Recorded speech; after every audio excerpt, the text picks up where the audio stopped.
Why struggle through a post-merger integration when you can glide through it? Why deal with the PMI integration challenges when you can overcome them even before they occur?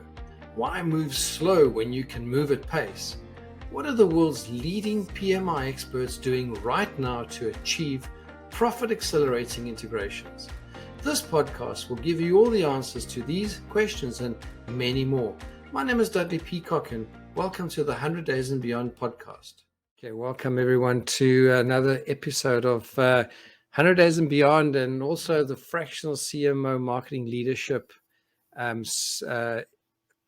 I think today it's really, I think, fascinating in terms of the topic we're going to cover, and I'd much rather let Larry do the introduction, but Larry's really got some fascinating background experience in terms of marketing agencies, digital marketing, etc., but also busy with a number of other things. And the first time I actually met Larry, he was in the middle of the bush, which was fascinating. Welcome, Larry. Welcome to the podcast. Thank you, Dudley. Nice to be here. I'm so glad you could join us today, and you're looking all smart and all that. So thank you very much for doing that. So I'm gonna just kick off, and we're gonna go straight into it. If you could do me and the audience a favor and just sort of give us your background, tell us sort of from a bio point of view, sort of who are you, where do you come from, so what do you stand for in terms of your values and your direction in life? Cool. Yeah. So I think I started off living from your part of the world. I grew up in Africa, Kenya, South Africa, the Ivory Coast. Sort of traveled around. Family was sort of prone to doing that for the jobs that they had, and was schooled there. Then went to university in the UK, and focus was on environmental science. You can imagine coming out of a place like South Africa has a big impact on a kid. Was really into the animals and sort of had a natural affinity towards biology, and that kind of morphed into sort of activist biology, let's say, in environmental science. And then went to Oxford, did philosophy there, continued sort of thinking about these topics in a deeper way. Was always very interested in science fiction, so was always interested in the future, the possibility of humanity, the different things that we could achieve as a species. And the different kind of existential threats that we have also by the same token. And so basically from there, got really into insect farming. It was a new industry at the time. Wanted to get involved in entomology, actually, because I thought that we can maybe get into that in the course of the interview, maybe at some point. But basically took a lot of advice from people that said, don't go the entomology route, go the entrepreneurial route, because actually it seems more aligned to what you kind of seem to be as a young adult. And there are entomologists that need people with that in the future to do things. And so I sort of took that advice. Looking back on it, I ended up doing that. I got very interested into startups, having no skills as a developer. You can imagine with philosophy and environmental science, having no hardcore dev skills. But I seem to be able to connect dots between people and things, and so that sort of lent me towards the sales and marketing side of things. Learned a hell of a lot in my early years working at different jobs, and then decided to strike out on my own with other co-founders to found a digital agency. The idea being that we would help startups who were doing the sort of things that I guess we would love to have been able to do if we had been developers. And so really fell in love with the sort of startup ecosystem around Silicon Roundabout in London, and then working with companies in the States as well, and grew the agency to what it is now, which is in the 35 people, and it's growing into 2 offices in the UK and in Europe. And and so that's been an exciting journey. Hope to talk about it more with you. And then from there, most recently, I have gone back into insect farming, but actually doing a startup using some of these skills, hopefully in some small way to help us transition to better ways of feeding our animals. And yeah. I absolutely love that because that's going full circle. I mean, you probably touch on so many different aspects. My view, Larry, is that you love to learn. Would that be a good and sort of good first assumption of you as a person? You love to get your hands dirty, get involved, learn new things, experience new things. I do, and it can be quite a crippling thing for anyone else who has the same The, affliction, the because shiny it's object syndrome could be quite difficult. exactly. So, while I am able to focus on something for a while, you do wonder sometimes whether you are more interested in your next steps, because it's a whole set of new things, and it's just another bunch of interesting things that you could be doing with your life, as opposed to, should you be more focused. But I think some kind of good balance ends up being the story, as is everything in life. As is everything in life, exactly. Yeah. And I love the when I looked at your LinkedIn profile, but also just having a chat to you when you were standing there in Kenya. I think you were close to Yeah. your farm, your insect farm there. That's right, eh? That's right. So Yeah. so when I look at that, and I see from the digital marketing side of things, how you managed to work on and build an agency, when a 35-person agency is not insignificant. I mean, that's quite difficult to go through sort of a 1-man and a 2-man and a 3-man show to 35 people, to growing it Mhm. out and building a customer base. And obviously, with digital marketing agencies have their own sort of challenges and so on, in terms of scale and so on, because it's very much a knowledge-based business. But what's interesting, that I just want to pick on that. I want you maybe just to expand on that a bit. You talk about marketing automation and so on, and outbound and inbound leads and that. But what was interesting there is the B2B psychology. Yeah. I want to just unpack that a little bit for me, a little, before we go sort of into etymology and the Sure. philosophy side of things. Sure. And so, yeah, I think B2B psychology, or in general, I guess, psychology and marketing, is somewhat of a dark art, or it's somewhat of a kind of dirty secret, in the sense that it sort of relies on you understanding the consumerist tendencies of the population, whether those are like ingrained or have been, I don't know, culturally or whatever, programmed into people, and just knowing what buttons to push. So when it comes to B2B psychology versus B2C, a lot of people talk about things like, how a checkout area should look, how an e-commerce audience is going to behave on a page if you change X, Y, or Z. And there's a lot of data on that. And usually because the traffic to these sites is so large that you can change micro bits of copy and get different results. And so psychology, even in colors and things like that, like having a green button versus a red button, there's all these sort of psychology has been looked at from the consumer point of view, from the e-com, and even the sort of SaaS point of view. But it's never really looked at the kind of high ticket. It's not looked as often at the high ticket side of things, except for in the info product sector, if you want to call it that. So all the people that are selling you courses on, how to get a 6-pack, or how to, date somebody, or, the various people out there, selling something like that. And then you've got this B2B side, where everyone talks about things like the buyer's journey. They talk about these sort of content strategy fundamentals, like how you build authority as a business, how authority relates to kind of lead generation, how you can use trust signals in your landing pages to generate more leads out of it. There's a kind of a sort of science of B2B, but it hasn't gone to the level of trying to, for some reason, we sort of leave the fact that a B2B audience are human beings at the door as B2B marketers. We sort of think, well, they're just like a corporate representative of their company, so I will just plug in, have this problem, here's this solution, and try and get in that way, without sort of really using all the tools that are there. So looking at the human being at work as doing some very important things in their life, such as generating status. So when you understand why people are trying to accumulate money, it's really to do certain other things in their life, and it's all with the idea of building more status in the areas that they find are important to build status in.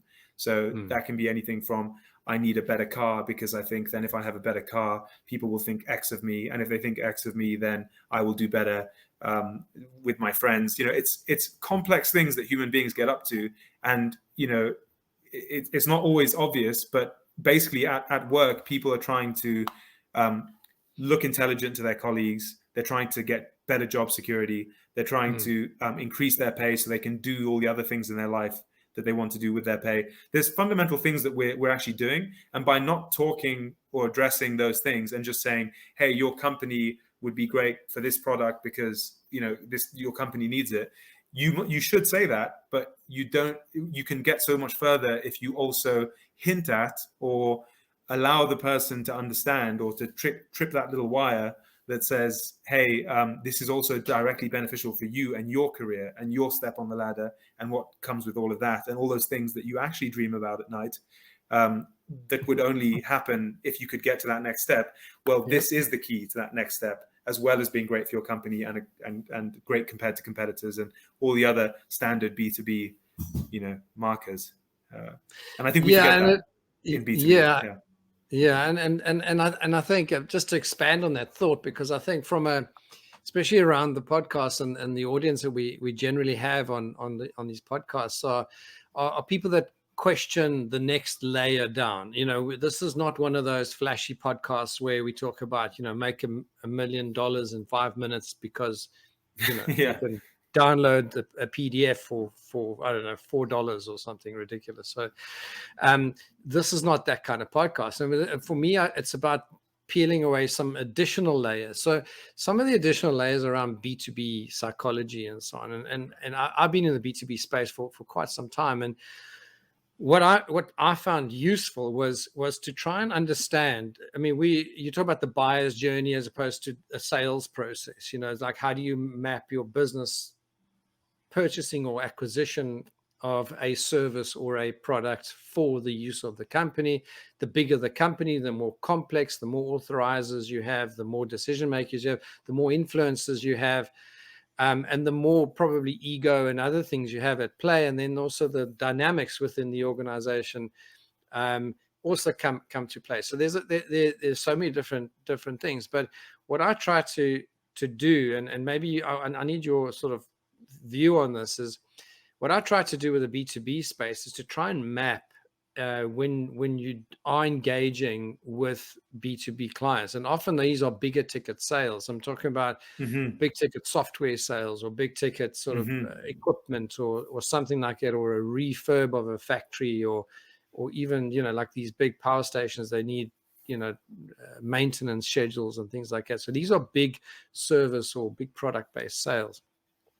When you start building out a map and you stop looking at CFO and CEO and CMO, and you look at all these different executives, and then you say, okay, it's not about title, it's not about that, is how do you get past I think this is where the difficulty is when you're selling to a B2B space, is as quick as possible to get into the personal space of those people to better map who you're trying to target. And I think that where the difficulty is, a lot of companies make this mistake, is where, I mean, I could think of a few software vendors that do this. So they go and they try and build this brand because it is the sort of, again, the credibility. And I think you talk about that authority and so on. But it's not necessarily the authority that makes the person make the final buying decision or triggers that buying decision process or the influence of it. And when you start peeling it away, you start saying, okay, I'm a B2B, do B2B sales from the point of picking up a lead or an interest, because these days you would know as well, from a digital marketing point of view, you can pick up intent via there's software out there, artificial intelligence and other types of things around, not only just cookies, the tracking software, but now there's behavioral types of tracking software that pick up when people are searching more for something as opposed to something else.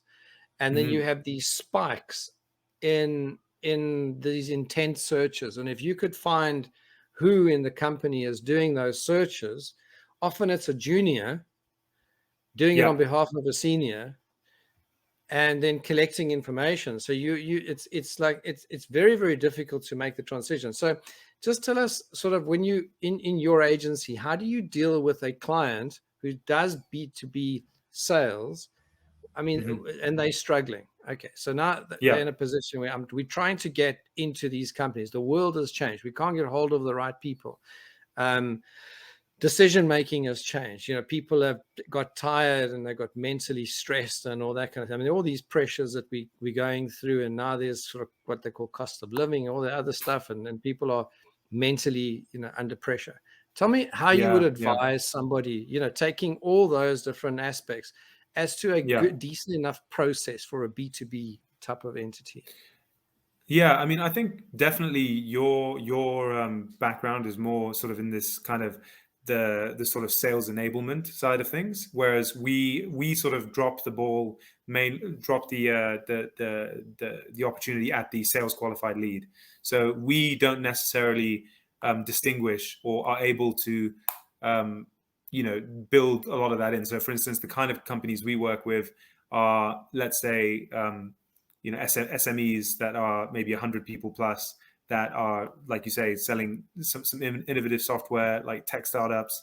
And what they're looking for is to generate leads, whoever those people may be. And they're still, in terms of how you discover the types of leads that make the most sense for your company, ultimately what they want is usually inbound leads. So it's mainly like people that are relying too much on outbound leads, or relying on buying in leads. They would come to us and say, look, we want to restructure everything so we have lots of inbound people knocking on our door.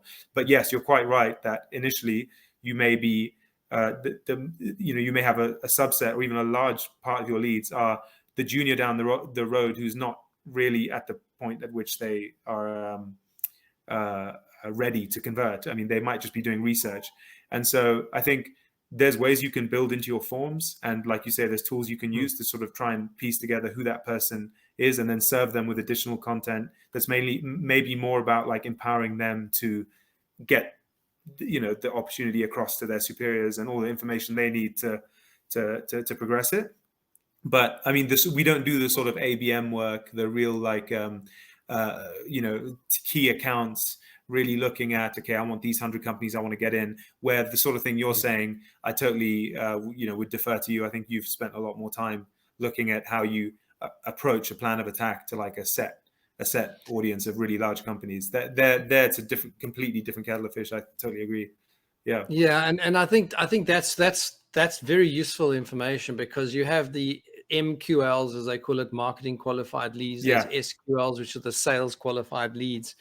And a lot of people don't always understand the difference between where does marketing, especially B2B and B2B psychology, where does marketing start and end, and where does sales sort of take over? And I think you've done exactly that now, and I'm enjoying what you're saying there. So carry on. Yeah.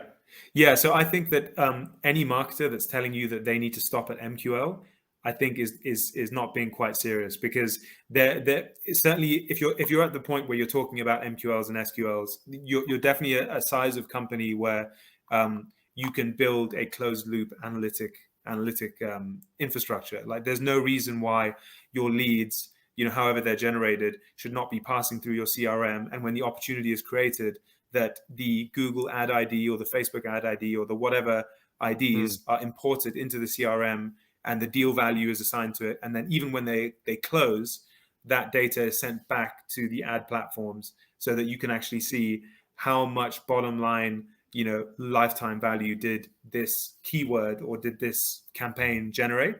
And so, marketers just saying, well, look, we're just going to give you MQLs and we're just going to optimize for lower MQLs. Those days are so over. There's so much more that you can do to make sure that, you sort your analytics out. So that every pound that you're spending on your digital campaigns, anyway, that's the area kind of I would do. But you can do this with trade shows and everything, depending on how you collect information at the trade show. But of course, you could have the same window into your CRM just on whatever portable device you're getting people to enter in stuff at the trade show or whatever. There's other ways you can bridge the analog world in here. But once people enter in your CRM, the source should be known down to every single, tracking pixel on every source that they could have come in from. And then assuming the sales team has got a process they're following in the CRM, then the end, close value should be reflected. And then in your analytics, you should be able to see these channels created this much LTV this month. And then you can actually know what you should be spending your marketing budget on. But I think where you would definitely need to kind of school me on is sort of how you build a sales team that even when they're generating those leads is able to talk with them. I mean, I do this in my own life, but I mean, there's definitely some nuance that I'm probably not, aware of on how you can take those leads and expand the relationships. The difficulty is the tracking of it, because it's the beauty about marketing and digital marketing is that a lot of that online stuff can be tracked, but B2B generally has a longer sales cycle, for instance, and they got lots of upsells and cross sells, etc. So you often have a leading product that someone would buy, but maybe 2 years later they buy the upsell. Let's say it's a software platform, they buy additional users, they buy additional plugins, et cetera, et cetera. It's very, very, very difficult to make sure that the entire ecosystem called sales and marketing from a B2B space, and then to try and work that back. And then I'm going to come back to that B2B psychology.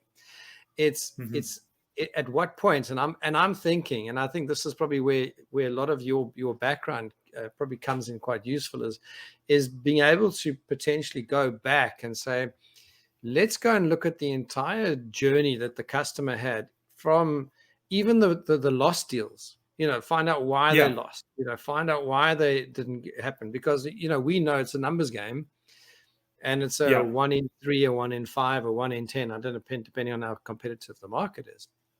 But understanding the lost deals versus won deals, and then why were they won, why were they lost, and feeding that back into your personas and your ideal customer profiles, so that you can better run your marketing campaigns and your lead generation campaigns and the language and that you use on the websites. So yes, I mean that's probably for me where I think there's this very nice overlap, and why I'm glad that you're a guest today. I'm also finding that in the B2B space, and you're a younger guy. I mean, you're part of the younger generation, and I'm finding that the older generation people, my generation, many of them are still stuck in, when I started selling, we were using the A to Z. You don't carry a telephone around with you. You go to the office and you make phone calls to make appointments, and then you put them in your handwritten sort of diary, as we call it those days, the calendar, and you go, and then you on this map book, and you try to find the places, and you go through this process of what leads, how do I get leads in, and sales generally carried a lot of the marketing pressure, and then marketing used to just be advertising. I think that's where it used to be. Now, tell me about that, sort of your view, being a young guy entering a world where there's a lot of history and, let's say, ecosystems that already had developed, and now you're coming into sort of digital marketing space. You're seen as something potentially sort of fresh and new, as a brand, as a group out here, the youngsters, they know stuff about the internet. Is that necessarily true? And is that sort of, is there a benefit in sort of this generational gap, if you like? Yeah. I think there's again, it will come down to the company in question. If they are really targeting, like they have a real accounts based sort of marketing strategy. So if they can only work with like the top 100 petroleum companies, and their product only aligns to that, then that is a much more, I see the sort of, if you want to call it old school, but I think those skills being like the core, the sales skills that you're talking about, being far more relevant than what marketers can do. I mean, marketers would still be in the position of like advertising, sponsoring content, just making it so that whoever the potential personas or the buyer personas within each of those companies, they would be all over LinkedIn, they'd be all over the kind of digital PR, press on all of the kind of sites that these sort of people would be reading, Mm. traditional PR, that sort of more advertising approach, sending knickknacks or interesting toys to people's desks, and they're like, what is this? Or sending them letters. There's all sorts of techniques that I still think have a lot of value for that hard to reach, constantly bothered audience. I really do believe that. But where I kind of sit, or where the brain sits, and it's definitely like medicine we eat ourselves, is for a certain type of B2B company, one that is maybe, let's say, more in the professional services, or the kind of known category, a known category, like law firm, accountancy, plus like 100 others. I mean, but the kind of a category that doesn't require education, or doesn't require a massive tender process, things that tend to be 3 to 6 month, very well trodden path decisions for other companies. There you can build an entire strategy of just pure inbound lead gen, and you don't actually even need to hire salespeople. You hire essentially account managers, who in your walk of life, or in the past, would have absolutely sunk if they tried to do a single outbound call. They would fold immediately.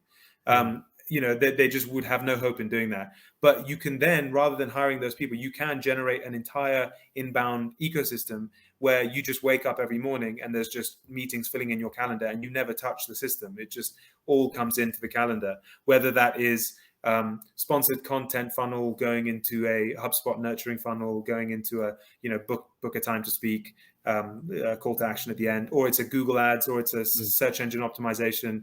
Whatever the way is, you can set those up so that it's completely hands free. And what you're doing at that point, with some good degree of tweaking until you've got it right, you're just having people. It's not really a sale at that point. If you've built your brand well enough, and the roots in the inbound roots in, you're mainly just sort of almost you're doing a criteria fit. You're just sort of evaluating the client as to whether they fit what you do. And so you basically have account managers who come to scheduled calls and are basically looking for reasons not to work with the person, like looking how to fit them into what you want to do and how you can scale your company.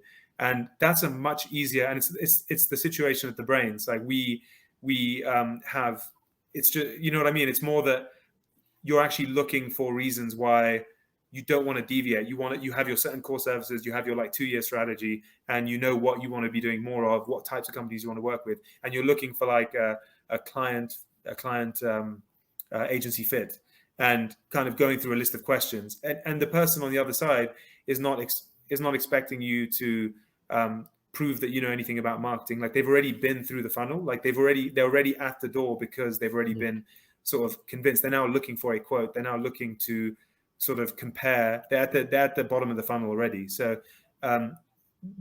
you've kind of, the funnel has sort of just done all that for itself. So I think there's two different things there. If we're talking strictly B2B, there's companies that get to do the latter, and then the ones that really are going after a niche audience. The kind of skills that you're talking about from maybe an older generation, far more applicable. And I think a lot of people in the younger generation actually can't do that anymore. They I don't know what it is. They just seem maybe a bit too. This is a super generalization, obviously, but I feel like there was a bit of a more hard-nosed, more take it on the chin. Every no gets you closer to a yes type of mentality. Maybe in the past. Now everyone expects the internet to just serve up, opportunities, and to, everyone sort of has a right to. You've got a right to leads. You're not going to have to go and make your own leads. I've got a right to the lead. That sort of thing. I love that.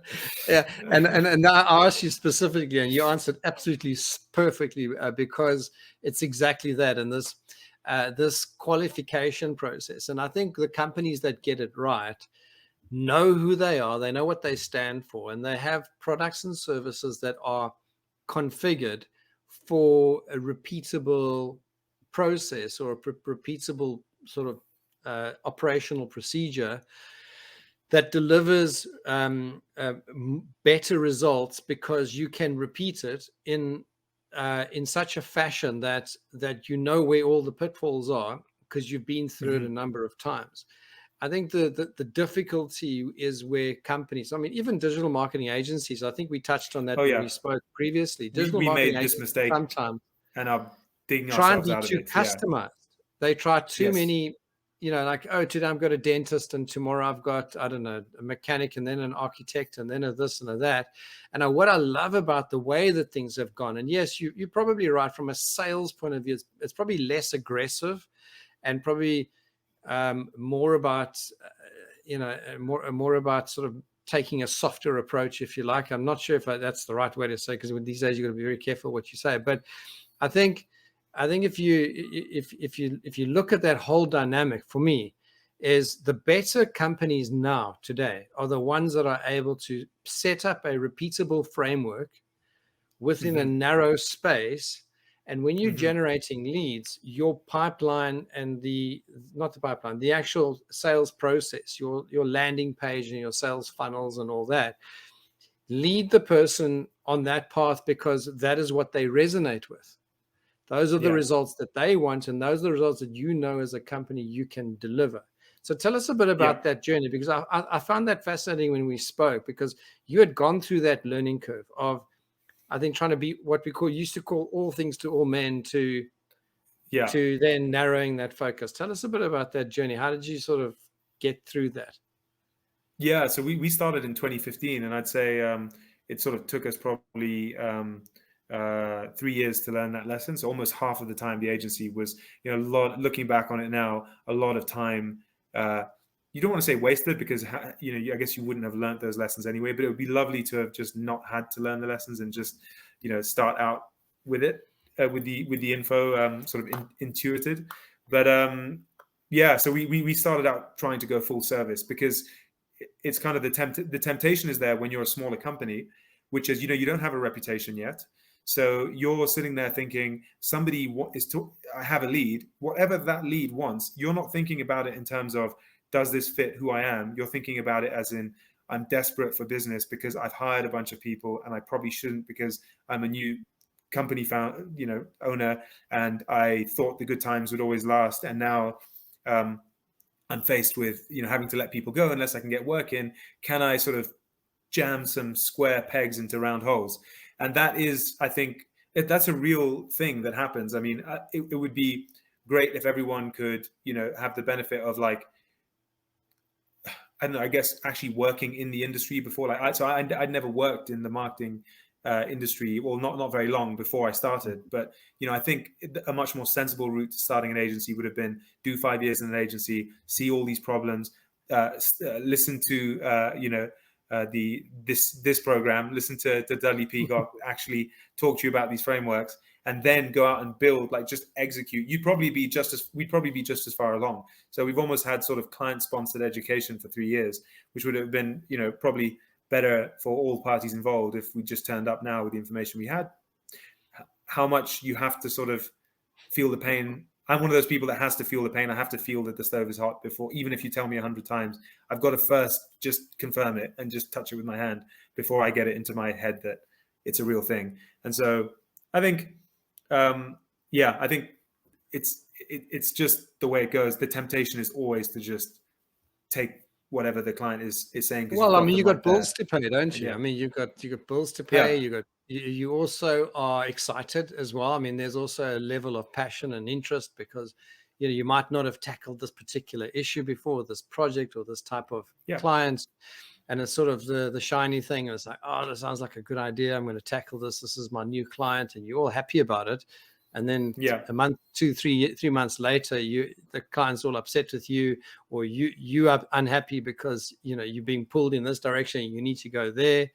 Very, yeah, very interesting. But one of the podcasts I did some time back, I spoke a bit about the hero's journey. That standard sort of yeah, human journey where you have that that call to action, and then the fall, and then the climbing out of the hole, and yeah. having I know. Yeah, I yeah, don't know, mentors and all that along the way, or the Yoda for or Luke Skywalker and so on. And then by the time you're out of this big pit, you're better off, and you're a better person, and you've had not just an external but an internal transformation. I mean, I see that story all the time, and I think it's a good thing.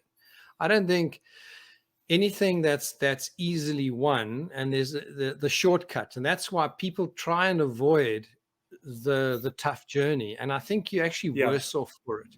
And I think Hmm. even younger generations, and this is again probably just a generalization, but younger generations are often more uh, cotton wool, raised, that Yeah. they don't actually experience those hard times, the pressures of failing. And I think Yeah. many parents do their children a disservice by Yeah. saying, you know what, actually go and give it a try. And if it doesn't work, you know what, I'm here if you need me, but I'm not going to go and carry you every step of the way. And I think that for Yeah. me is the difference between the younger and the older generation, because we were raised different. But again, it's a Yeah. generalization. But that hero's journey, I think, is massively important. And I think you're better off for it. I don't know I what your absolutely opinion. agree.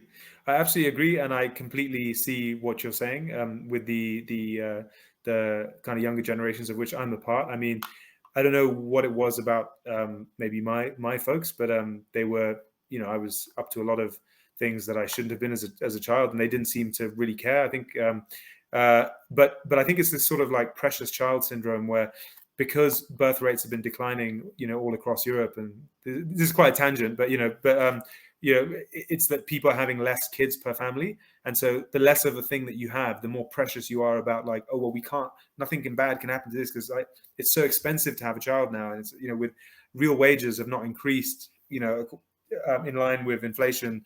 They sort of what's called paired off in like the 80s or whenever it was, and so people have been getting kind of gradually less resources to even have kids, and then the kids they have, they're like super precious about, and plus a whole bunch of other Can things I that can the I culture can I is throwing up. can I Yeah. challenge you a bit, because you studied this stuff, and I think it's Yeah.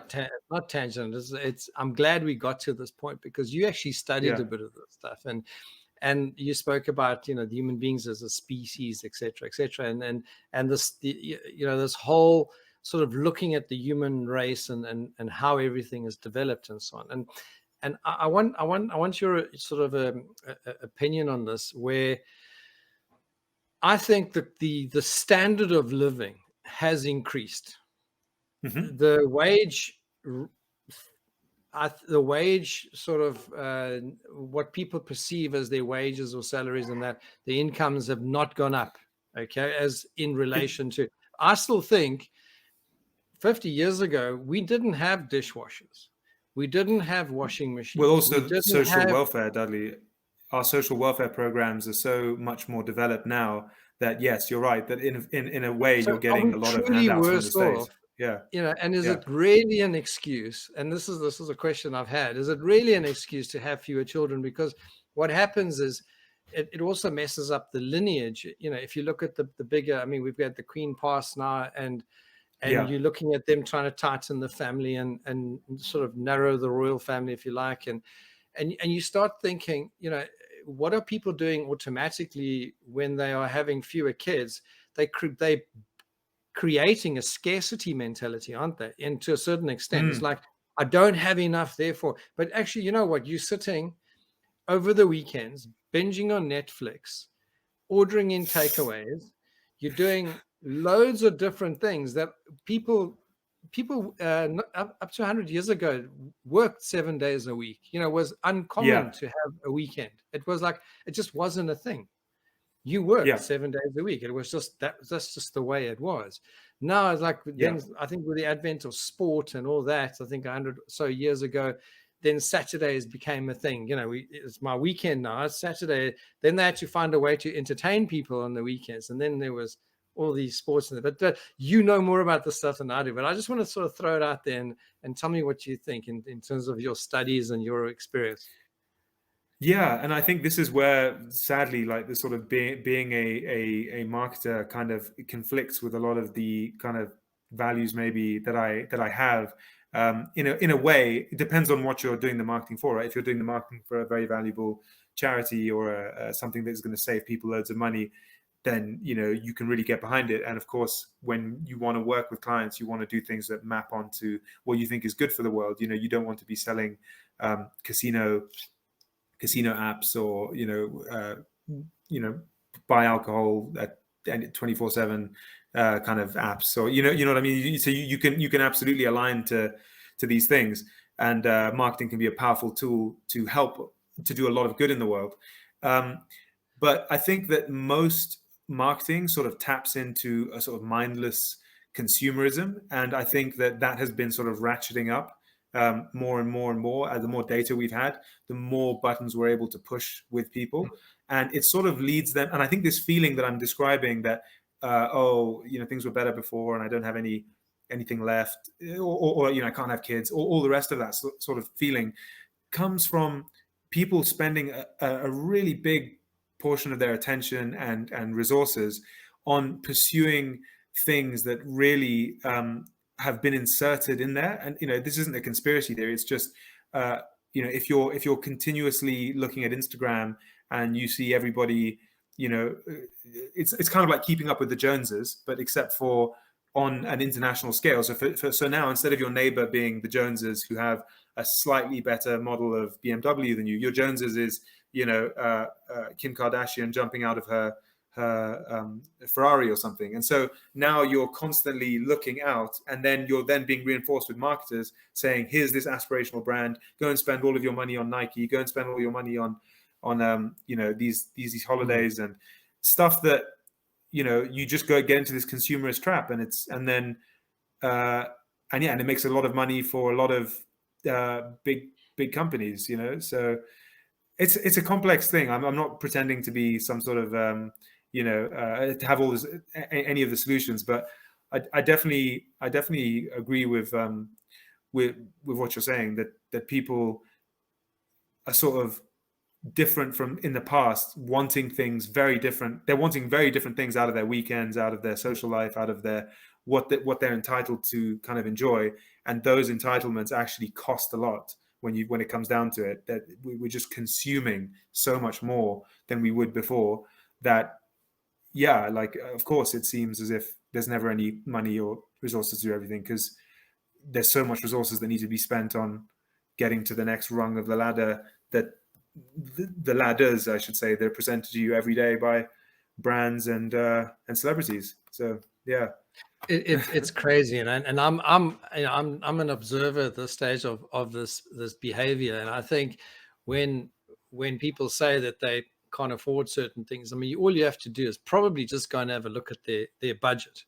Do they have to live where they live? Do they have to drive the car, or have the Sky TV, package that's got everything on it, and do they have to go down to the pub every night, kind of, or whatever it is, whatever they do? They don't have to. In years ago, those things weren't even available. But you're right. So this is where marketing often conflicts with what I think is basic human needs. And I think we've way surpassed sort of the basic, the Maslow's hierarchy of needs, if you like. And from a marketing point of view, this has also created additional challenges and things to be able to market to people more on an aspirational basis, trying to connect with emotions, and trying to be, potentially more aspirational than you should. And this is where the ethics start coming in. And I don't want to mention the names, but there are a few people out there that are really riding off the back of this aspirational thing, especially these motivational speakers and so on. I mean, you probably know them, the property gurus, and I've studied them quite extensively.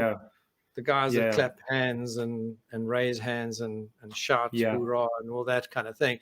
And they really just, I think they're just milking the people out of more time, more focus, more energy, that really, we all have the ability to do things. Just get on with it. And I think that's probably, and I know that sounds very philosophical, but again, it comes back to what you've studied. And now I want to go again into, we can maybe finish off with a conversation, but I want to go into this thing that you're in, this insects and the entomology and so on. So now you marketing, I mean, you've got this real good understanding of humans and and human behavior and so on. And now you're getting into insects. I mean, that's probably,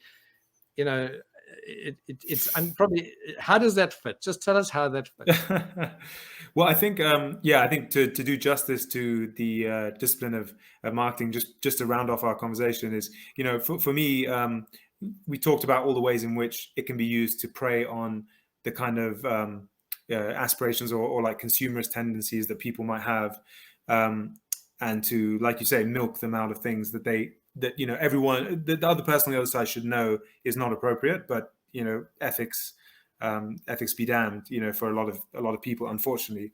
But ultimately, what marketing should be able to do is, as something that increases the velocity of efficiency in the economy. So, like that.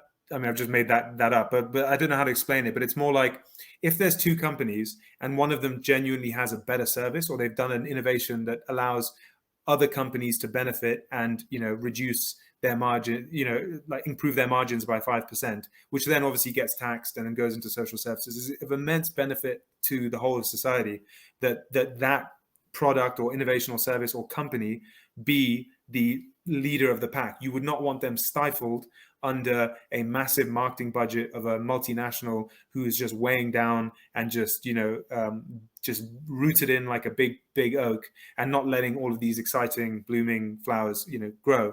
And so I just think that as a marketer, you can come to the marketing world with a real sense of ethics and a real sense of wanting to do something for society, wanting companies that genuinely should be delivering their service, and you can help people with a smaller budget, using creativity, using all those skills to pinpoint and get a beachhead in, and push out for the benefit of society at large. And I think that's the thing that drew me to marketing. That I was really into what startups were doing.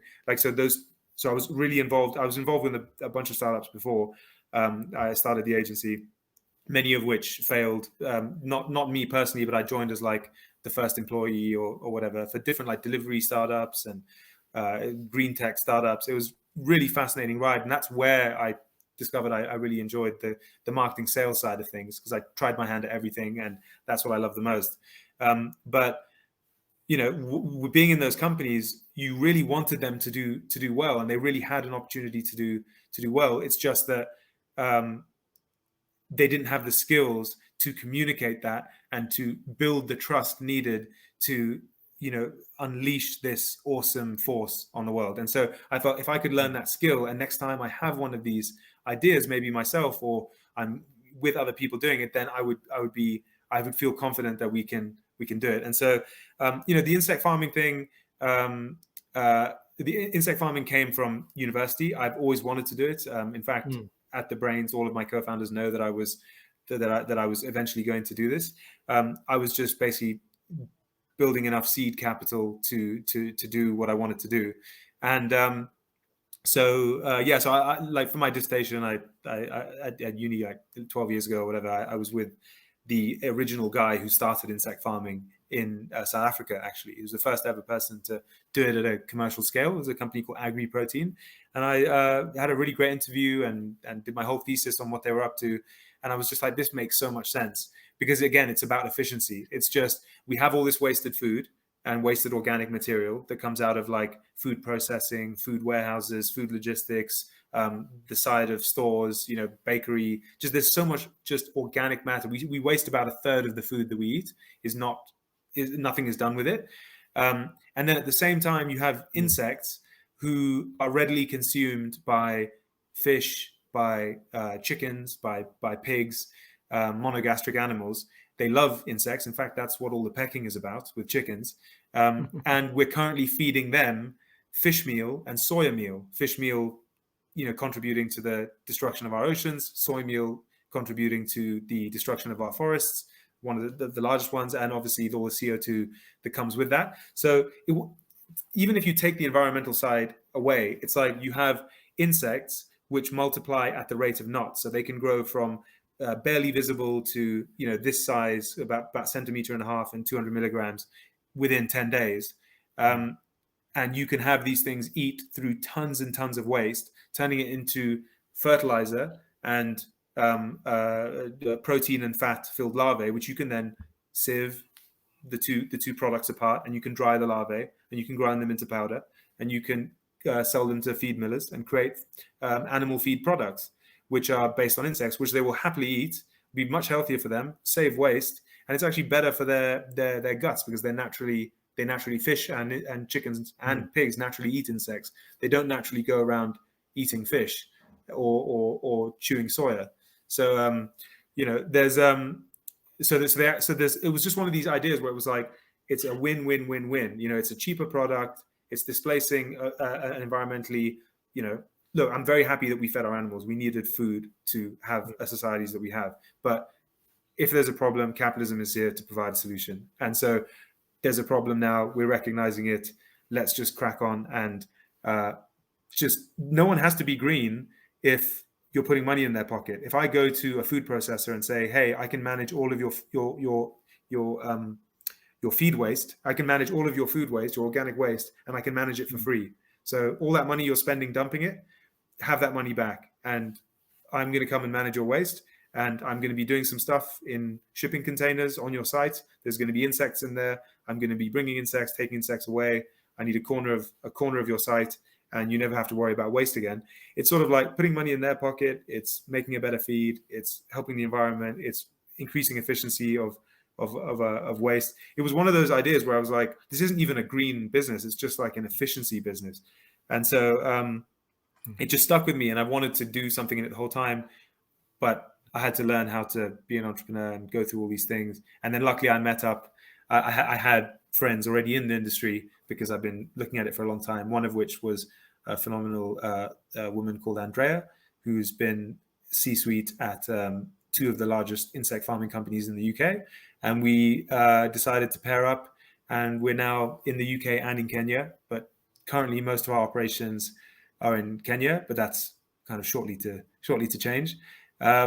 And so I don't know, I think it's just kind of that whole efficiency arc that I was talking about trying to do something good in society, I think is just what I guess is at the root of these things. But it's much more obvious in the insect farming one than the marketing one. And I think that's why I just knew eventually I was going to have to jump into something like this. Yeah. And I think the way you finished off the marketing segment and segued into this insects, I think says a lot about you as a person. So you've clearly got a core set of values. So you know what it is that you want in. I think you probably knew already years ago what you wanted to achieve, but the task was probably such a mammoth task that you wanted to achieve initially. You didn't realize what kind of journey you had to go through to get to where you are right now. And I'm guessing it still feels a bit overwhelming, and you probably got big plans and so on. That's why I want you back on the podcast and in 6 or 12 months to see what your progress is and so on. But I think the way that you finished the marketing segment and then went into insects just shows that you can, and there are people that are abusing the marketing, but marketing, nothing good happens without somebody buying something. There's got to be a transfer of money. Money in the bank doesn't work. Money that's out in the market and that is delivering value, more value than the actual value of the money or of the effort or the sweat equity, as the startup company would call it. But I think where you've done it very well, Larry, is I think that understanding that there's a certain value set. There's also the importance of focusing and finding a particular course, having a broad experience in terms of your entrepreneurial skills, grown a company, gone through those hard times, and understanding that there's systems and processes and procedures that you have to create a repeatable process, which you're probably doing now automatically anyway in your insect business, because you know that without that you can't sort of plug and play and you can't scale. So you understand it's been so fast, Dudley. Like this company, within 24 months, it's 15 people, and we've raised I think by the end of this month it'll be like 1.1 million in like 22 months, and it's just because we just hit the ground. I mean, it's like exactly what to do. You've just learned the lessons. I mean, it's obviously different. I'm not on the ops side. I'm on the commercial side. So getting our partners in place. So it's still very much sales, marketing, branding,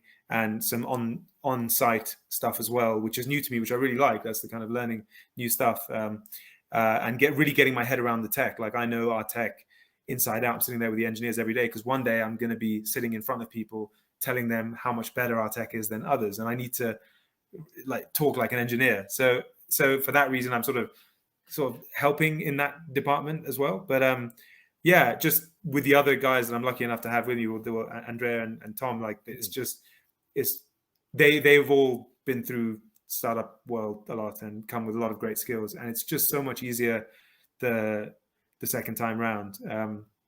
So totally agree with you.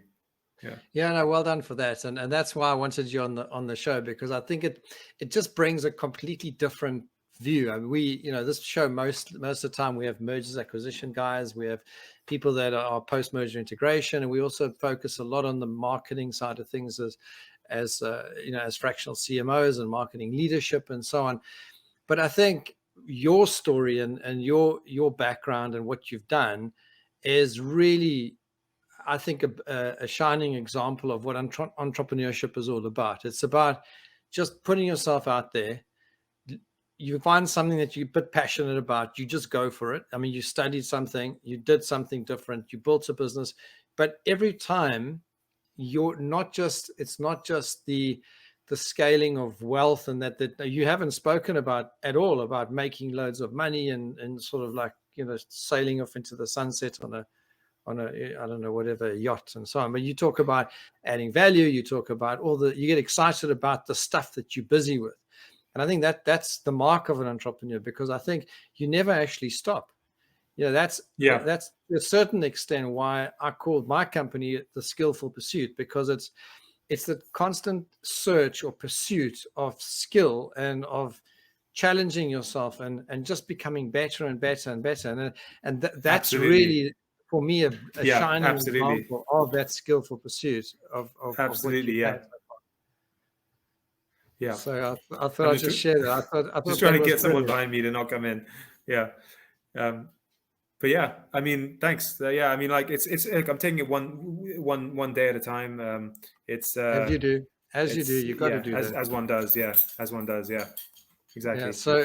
But okay. So tell us about. So you're an entrepreneur. The last few minutes of the podcast, and just tell us just briefly, sort of, how do you keep a bit of balance? I mean, you can't just be working all the time.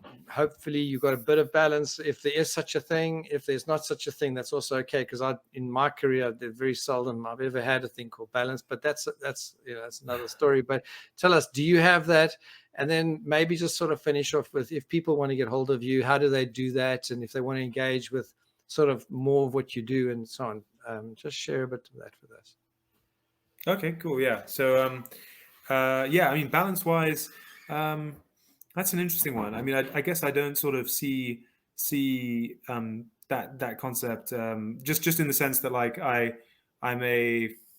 really enjoy, or I practice, mindfulness meditation quite a lot. I'd say it's a daily thing. I try to do 20 to 40 minutes a day. It's not so much as a sort of relaxing thing, but a sort of investigation of my own ego and what it's up to.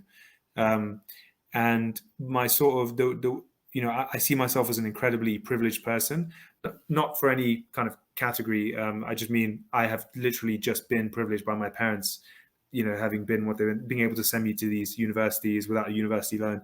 And I just think that it is the ethical duty of someone like me, who has been given that, to do something for other people. And so I guess my purpose is to make as much impact as I can. So as much, and that includes financially, so that I can direct that money to effective altruism. So to altruistic companies or causes that are doing something in the world, that are advancing the human species. And I know this sounds like kind of cuckoo maybe, but that's genuinely how I see the world. And so for me, everything I'm doing, I see as built off the back of people who are much greater than I was, who have built a society and built everything, and it's my turn to kind of carry the torch. And I've been given every single privilege, and there's no need for me to be complaining about having such interesting times running companies and jetting around the world. Like I don't want to minimize, like, people can have mental health issues. I've struggled with mental health issues, but it's not that I think that I'm struggling in any way, or I need to keep a balance. It's like I'm here to perform the duty the way I see it, and keep. And it just sort of motivates me. Like I don't drink. I don't really go out. I sort of more hang out with people, and I exercise. I try to exercise a lot. I find that has really good effects on hormones, and have a wonderful girlfriend, and so we spend a lot of time together. So I think I don't know. I guess that could be balanced, but I'm definitely not going to. I definitely know when I've worked too much, and if you work too much, then you're not going to be effective the next day, and you're going to affect, your purpose. So I'm definitely aware of when I've had my limits and when it's being counterproductive to my own interests. So I know sometimes I need to just have an earlier day, spend longer in the gym, or go for watch a movie, yeah.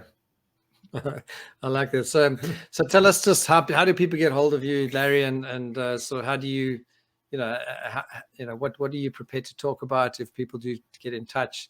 But tell us how do people get hold of you? Yeah, so Larry.Kotch at Manor Biosystems is my email, and then larry@thebrains.co.uk is the on the marketing side. I'm super happy to talk about anyone who's doing or about to do anything that they think is going to be great for society as a company, or just wants to knock ideas around. I want to know them. I want to talk to them. I want them as a friend. And if they are looking for specific help with marketing, definitely can sort of set them up with people at the Brains. And if anyone's into the insect farming side of things, don't know if that might be the case with your listeners, then happy to chat that too. I find it absolutely fascinating. Thank you very much, Larry. Much appreciated. Stay on the line. I just want to say goodbye to the audience, and then I'll be back. Sure. Thanks for having me, Dudley. Thanks, Larry. Thanks very much. Thanks, Larry, for joining us today, and thank you, everyone, for joining us on another podcast where we did something completely different today. We've actually experienced, I think, the entrepreneurial journey, that special. Those special people in the world that I think that make the difference, that take on tasks that other people are not willing to, but also having a core set of values. And I think from my side, I think the importance of being authentic and real and being true to yourself and to those people around you, I think are critical for success in the long term, because it can bring you short-term gain but long-term pain if you do exactly the unethical stuff that we see out there. But from marketing and business development and so on, nothing happens without a sale. If you do it ethically, you do it properly, and you do it with the right kind of principles, you do it in a fashion that's repeatable and so on, I think there's a lot of scope for growth and for us to be incredibly positive about the future and about where we are right now. And I think we're better off than a lot of our previous generations, regardless of what we think we're going through right now. All the best, everybody. Have a super rest of the week, and we'll catch you on the next podcast. Bye-bye. Hi, everybody. This is Dudley again. And if you need help with a future or existing post-merger integration, I want to invite you to arrange a free, no obligation meeting with us. During the meeting, we'll find out exactly what you need, what your challenges are, and we'll explain how our unique PMI slipstream method can help you. Simply call us or visit mergerintegration.co.uk. That's mergerintegration.co.uk, or come to our website, skillfulpursuit.com.